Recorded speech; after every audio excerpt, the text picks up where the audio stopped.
ধানমন্ডিতে শ্রদ্ধা জানাতে আসা লোকদের বেঁধে রাখছে ছাত্রজনতা। ধানমন্ডিতে শ্রদ্ধা জানাতে আসা লোকদের বেঁধে রাখে।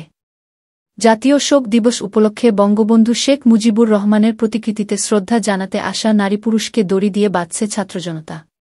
বৃহস্পতিবার সকাল থেকেই ধানমন্ডি ৩২ নম্বরে অবস্থান নিয়েছে তারা। পৃথক পৃথকভাবে শ্রদ্ধা জানাতে এসে ছাত্রজনতার হাতে ধরা পড়েছেন ৪৫ জন। সরেজমিনে দেখা গেছে, সকাল থেকেই পশ্চিম পান্থপথ, কলাবাগান, শুক্রাবাদ, ৩২ নম্বর রোড, মিরপুর রোডে অবস্থান নিয়েছে ছাত্রজনতা।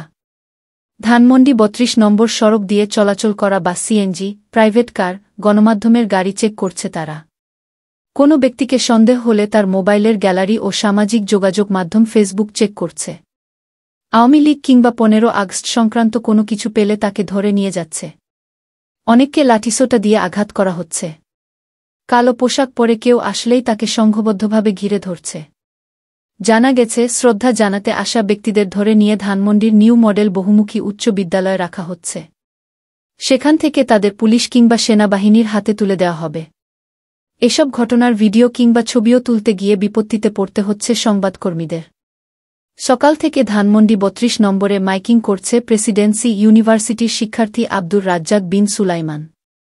সবাইকে তিনি শান্তি বজায় রাখার আহ্বান জানাচ্ছেন। সাধারণ মানুষকে হয়রানি করতে নিষেধ করছেন। দুষ্কৃতিকারীদের ব্যাপারে সতর্ক থাকতে বলছেন। জানতে চাইলে আব্দুর রাজ্জাক বিন সুলাইমান ডেইলি বাংলাদেশকে বলেন, সকাল থেকেই ছাত্রজনতা ধানমন্ডি ৩২ নম্বরে অবস্থান নিয়েছে।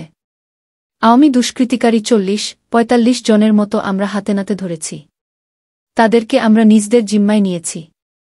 আইনশৃঙ্খলা বাহিনী, পুলিশ কিংবা সেনা সদস্যদের হাতে তাদের তুলে দিব।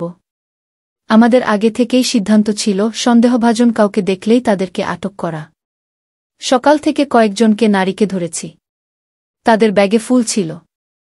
আওয়ামী লীগের প্রতীক সম্বলিত কার্ড ছিল। পরবর্তীতে তাদের রশি দিয়ে বাঁধা হয়েছে। তাদেরকে সেনাবাহিনীর হাতে তুলে দেওয়া হবে।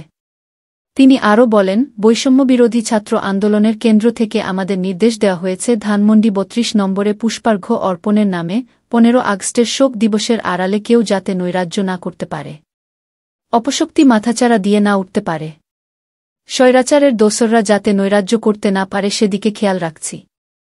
এ রিপোর্ট লেখা পর্যন্ত আওয়ামী লীগ কিংবা সহযোগী সংগঠনের উল্লেখযোগ্য কোনো নেতাকে ধানমন্ডি ৩২ নম্বরে দেখা যায়নি।